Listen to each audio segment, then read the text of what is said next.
Hello, my name is Teksim and today I'll be giving a presentation about the chapter 4, 5 and 6.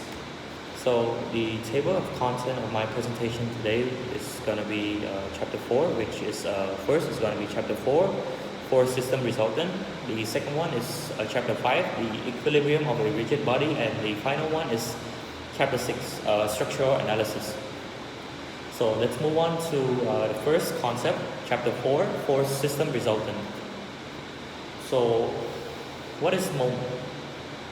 The moment of a force is measured of its tendency to cause a body to rotate about a specified point or axis.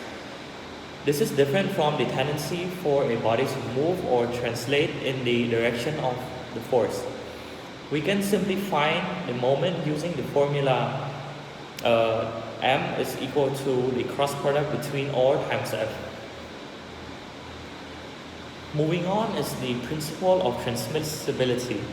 The principle of transmissibility states that the point of application of a force can be moved anywhere along its line of action without changing the external reaction forces on the rigid body. Any force that has the same magnitude and direction and which has the same application somewhere along the same line of action would cause the same acceleration and would result in the same moment as well. So therefore the points of application of forces may be moved along the line of actions to simplify the analysis of a rigid body.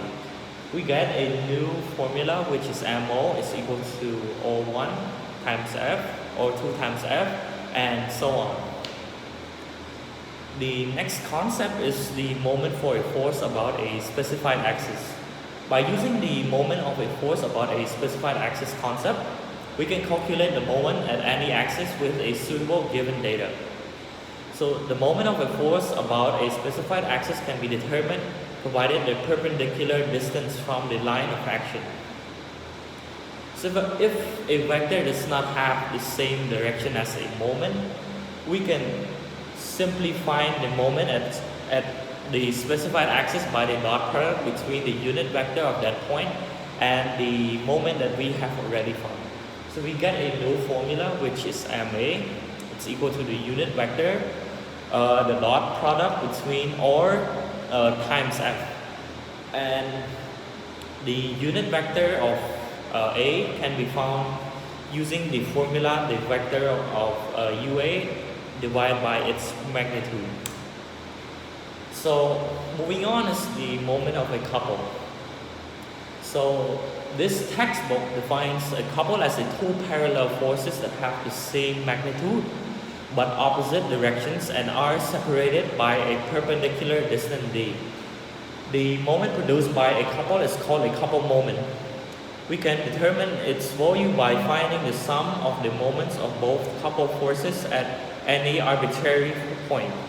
As you can see in picture A and B, there are the example of the couple forces that we're trying to talk about. Those have the two forces would have the opposite directions and would cancel out, but they would still have the moment left in them. So couple moment is a free vector. It can act at any point since M depends only upon the position vector or directed between the forces and not the position vector or A and or B directed from the arbitrary point O to the forces. The moment of two couple forces can be determined about any point. For convenience, this point is often chosen on the line of action of one of the forces in order to eliminate the moment of this force about that point. So moving on is the further simplification of force and couple system. A concurrent, a coplanar or parallel force system can always be reduced to a single resultant force acting at a specific point P.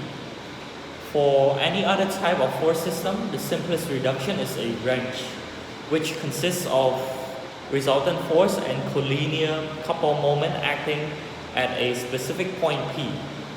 Simplification of a force and couple system It's when several forces and couple moments act on a body, and you can move each force and its associated couple moment to a common point O. Now you can add all the forces and couple moments together and find one resultant force couple moment pair as well. The technique used to reduce a coplanar or parallel force system to a single resultant force follows a similar procedure outlined in the previous section. First, we need to establish the XYZ axis and locate the resultant force F4 an arbitrary distance away from the origin of the coordinates. The force summation. The resultant force is equivalent to the sum of all forces in the system. For a coplanar force system, resolve each force in its x and y component. Positive components are directed along the positive x and y axis, and negative components are directed along the negative x and y axis. The next one is the moment summation. The moment of the resultant force about point O is equal to the sum of all couple moments in the system plus the moment of the forces in the system about point O. This moment condition is used to find the location of the resultant force from point O. Moving on is the reduction of a simple distributed loading. So sometimes a body may be subjected to a long loading that is distributed over its surface. For example, the pressure of the wind on the face of a sign, the pressure of a water within a tank, or the weight of the sand on the floor of a storage container are all distributed loadings. The pressure exerted at each point on the surface indicates the intensity of the loading. The magnitude of F(R) is equivalent to the sum of all forces in the system. In this, integration must be used since there's an infinite number of parallel forces dF acting on the beam. Since dF is acting on an elemental length of dx and wx is a force per unit length, then dF is equal to wx and dx is equal to dA. In other words, the magnitude of dF is determined from the color difference area dA under the loading curve for the entire length L. So we get a new formula, which is f of R is equal to the integral from L of wx dx, and that is equivalent to the integral of a from a dA, and all of this is equivalent to the area of A. So the coordinate x locates on the geometric center or centroid of the area under the distributed loading. In other words, the resulting force has a line of action which passes through the centroid C of the area under the loading diagram. The centroid can be found using the formula x bar is equal to the sigma x times wx dx divided by the integral of wx dx, and that is equivalent to the integral of x dA divided by the integral dA. So moving on, here is the next chapter, which is chapter 5, the equilibrium of a rigid body. So conditions for a rigid body equilibrium. If this resultant force and couple moments are both equal to 0, then the body is said to be in equilibrium. Mathematically, the equilibrium of a body is expressed as F(R) is equal to the sigma of F is equal to 0, and the sigma of M at point O is equal to 0 as well. The first of these equations states that the sum of the forces acting on the body is equal to 0. The second equation states that the sum of the moments of all forces in the system about point O added to all the couple moments is equal to 0. Moving on is the free body diagram and support reaction. A free body diagram consists of a diagrammatic representation of a single body or a subsystem of bodies isolated from its surrounding, showing all forces acting on it. So, support reactions.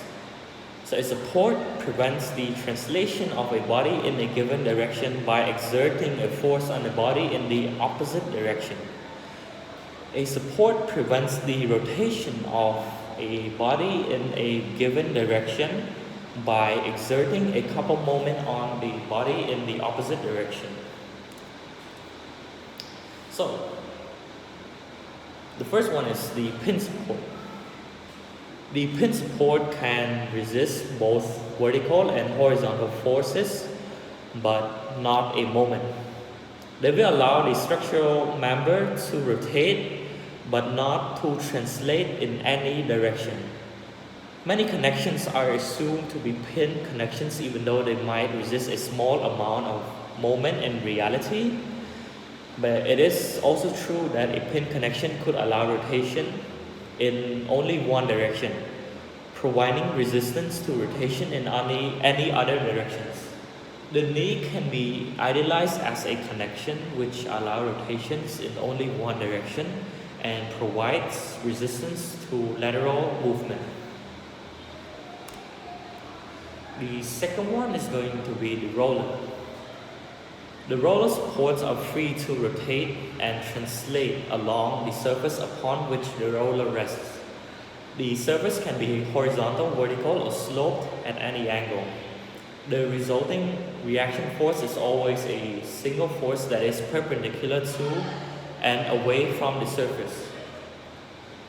Roller supports are commonly located at one end of long bridges.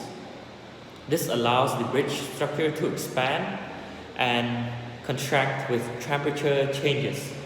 Expansion forces could fracture the supports at the banks if the bridge structure was locked in place. Roller supports can also take the form of rubber bearing, rockets, or a set of gears which are designed to allow a limited amount of lateral movement. Moving on is the fixed support. The fixed supports can resist vertical and horizontal forces as well as the moment, since they restrain both rotation and translation. They are also known as a rigid support or rigid supports. This means that a structure only needs one fixed support in order to be stable. All three equations of equilibrium can be satisfied. In this case, it's going to be the sigma of fx, sigma of fy, and sigma of m. All of them are equivalent to 0. So, a flagpole set into a concrete base is a good example of this kind of support, of a fixed support. The representation of fixed supports always include two forces: the horizontal forces, the horizontal and vertical, fx and fy, and the moment rotating at the direction counterclockwise or clockwise. So, these are some examples of other supports that the static textbook have shown to us. So those include the cable, the weightless link, the roller, the rocket, the smooth contact surface, the roller or pin in confined smooth slot, member pin connected to collar and smooth rod, smooth pin or hinge, member of fixed connected to collar on smooth rod, and final one is the fixed support. Well, each one of this varies differently of how the reaction forces and the moment would affect them. And moving on to the next point is the constraint and statical determinacy. So first I'll be talking about the redundant constraint. So a body is said to have redundant constraint if it has more supports than are necessary to hold it in equilibrium. A body with redundant constraints is statically indeterminate as there are more unknowns loading than equations of equilibrium. Next one is the improper constraint. Having the same number of unknowns as the available equations of equilibrium does not always guarantee that a body will be stable when subjected to a particular loading. Instability may occur in a rigid body if it is improperly constrained by its support.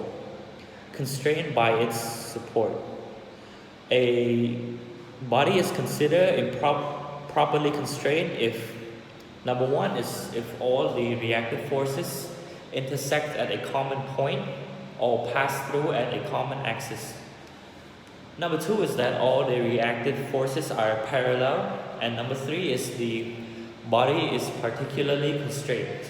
So moving on to the final chapter, which is chapter 6, I'm going to talk about the structural analysis.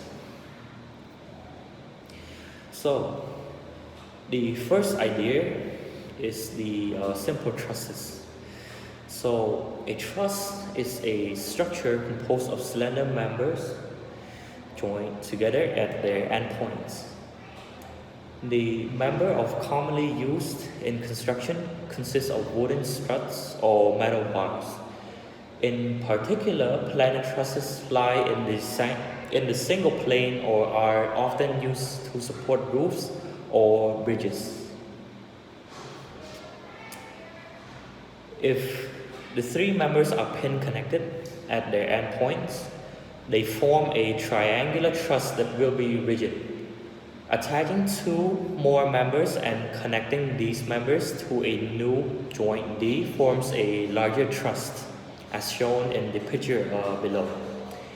This procedure can be repeated as many times as desired to form an even larger truss, from a simple truss to a much more complex truss. So if a truss can be constructed by expanding the basic triangular truss in this way, it is called a simple truss. So there are also some few assumptions for designing the truss systems.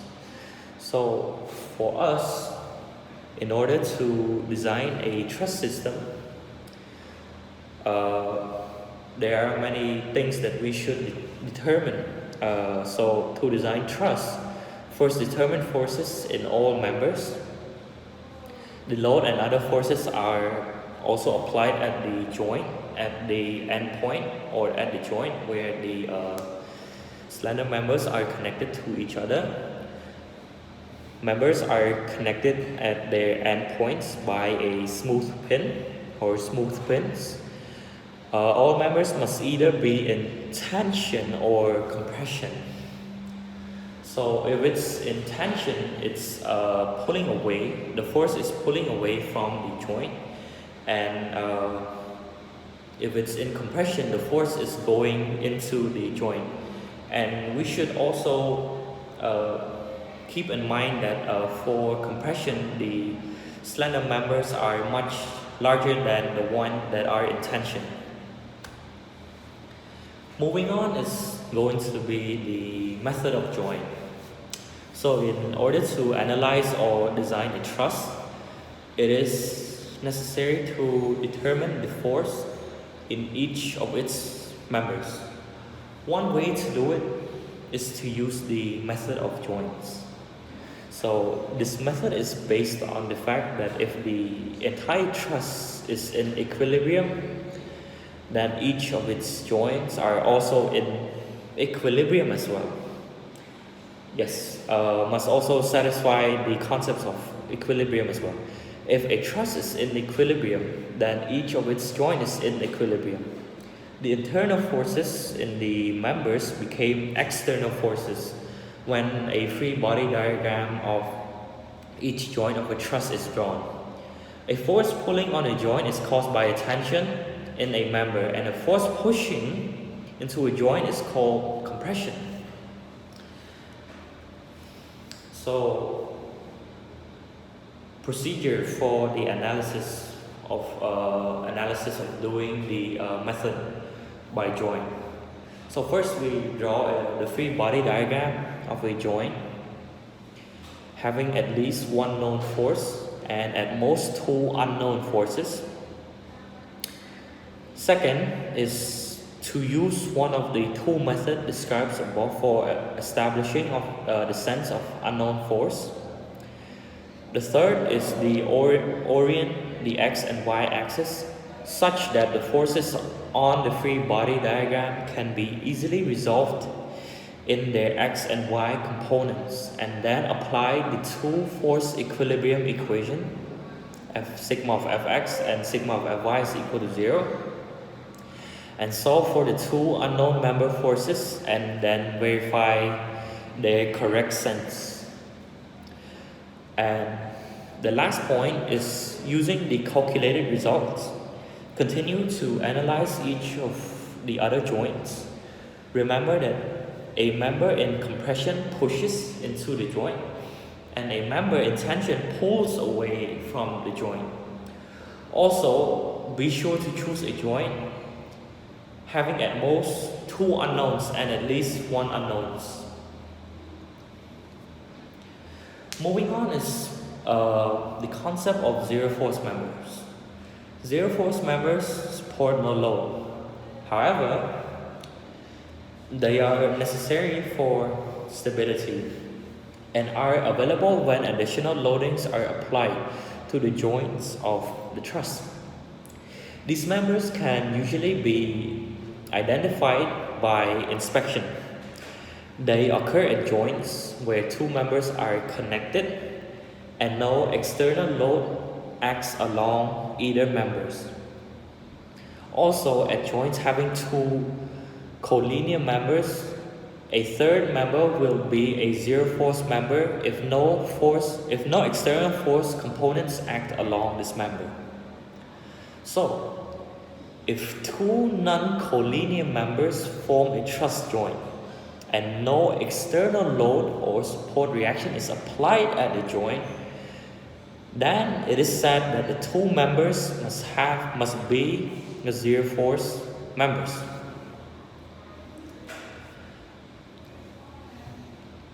So if three members forms a truss joint for which two of the members are collinear, then the third member is a zero force member, provided no external force or support reaction and has a component that acts along this member.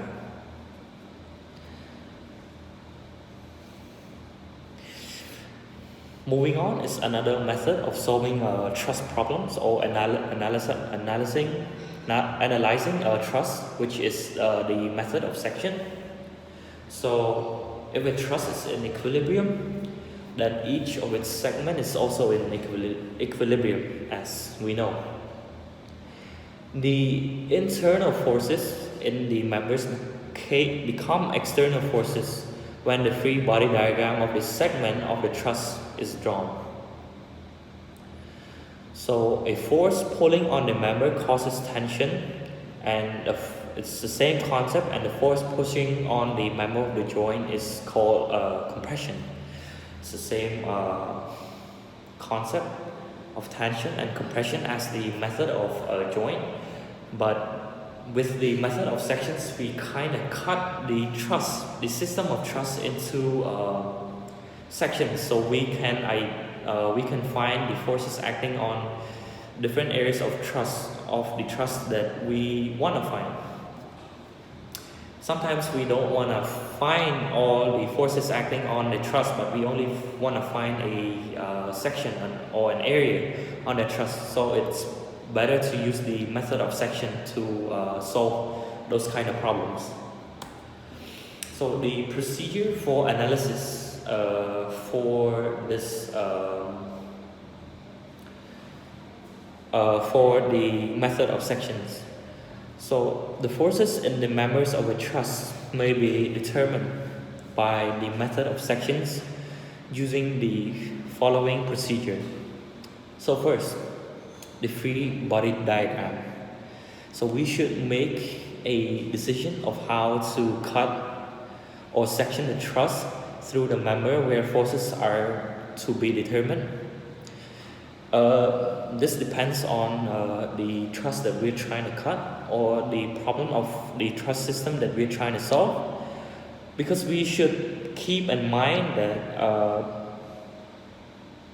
some truss can be cut, some trusses system can be cut into in many various ways, but some cuts can solve the problem very easily, while some cuts can make it more complex. So before isolating the appropriate section, it may first be necessary to determine the truss support reactions. If this is done, then the three equilibrium will be available to solve for member forces at the section. As I have mentioned earlier, the three equilibrium equation, actually two, but the sigma of F, or the sigma of F, is divided into two components, sigma of Fx and the sigma of Fy as well. So after that, we should draw the free body diagram of the segment of the section truss which has the least number of forces acting on it. And the final one is the use of the two methods described above, for establishing the sense of the unknown forces. So we should keep in mind that we should try to eliminate other forces, and we should try to write an equation with only less than two unknown. I mean, if it's one unknown, then we can quickly find the force, and if it's two unknown, we can find another equation and put it into a system and solve for each one of them. Moving on to the next concept is the frame and machines. Frames and machines are two types of structures that are composed of a pin-connected multi-force members, as shown in the picture below. It's a type of scissors or plier, and it has pin connected between each part of it, and members that are subjected to more than two forces. And as you can see from the picture below, there are many forces acting on different pin reaction. Each pin has two reaction force, Fx and Fy. So in this case, for a pair of scissors or pliers, we can break it down into many reaction forces, and we can draw a free body diagram of it. So frames are used to support loads, whereas machines contain moving parts and are designed to transmit and alter the effect of forces. So this has come to an end of my presentation, or my explanation of chapter 4, 5, and 6. So if you have any questions, you can comment down below, and if you have any ideas of improvement, you can also comment it down below. So in the future, I might not make the same mistake as today. Thank you.